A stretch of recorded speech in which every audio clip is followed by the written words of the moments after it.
Today we've got Eddie Salter with us. He's two-time world champion turkey caller. Eddie, what do you do when you've got a turkey out there hung up at 80 yards and he won't do anything but strut and drum?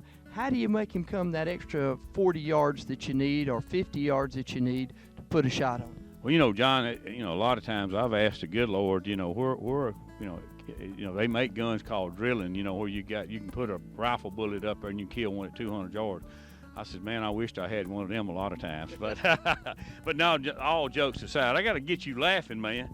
So many times you got to be real creative. Like take a slate call or a mouth call and learn to run these two calls together. And if you call it on a slate call and at a mouth call at the same time, you create two different sounds there, and makes that old gobbler think he's got two girlfriends up there that's telling him that they love him, and you really crank him up.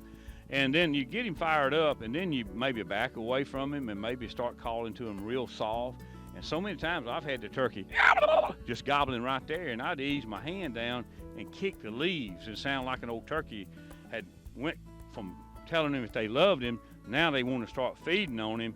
That old gobbler goes thinking, well, they love me, but now they want to feed. You start getting in his mind when you start feeding along, and he wants to keep that old hen with the right attitude, so he'll come on up in there. So I use that trick a lot of times, just calling real soft, scratching in the leaves, and then quit calling and just start doing a lot of scratching.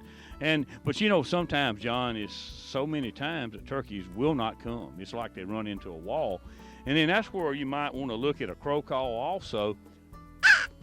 If he gobbles at that crow call, then you know that he'll gobble at it. And I have actually crawled on my hands and knees away from the turkey and get out there at 250 yards and circle and go all the way around him and reset up on him.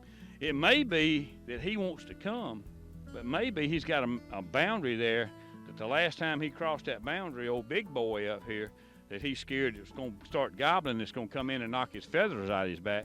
But you can move around and reset up on him, and a lot of times and call and that's where a crow call, you hit him and you know where he's at, so it'd give you plenty of room to stay away from him seeing you. Then you come in and set up, and then you call one time and and there he comes. And you think about it, most of the hunters out there have shot deer and everything. If you shoot a deer, 9 times out of 10 they will turn around and run right back the way they come.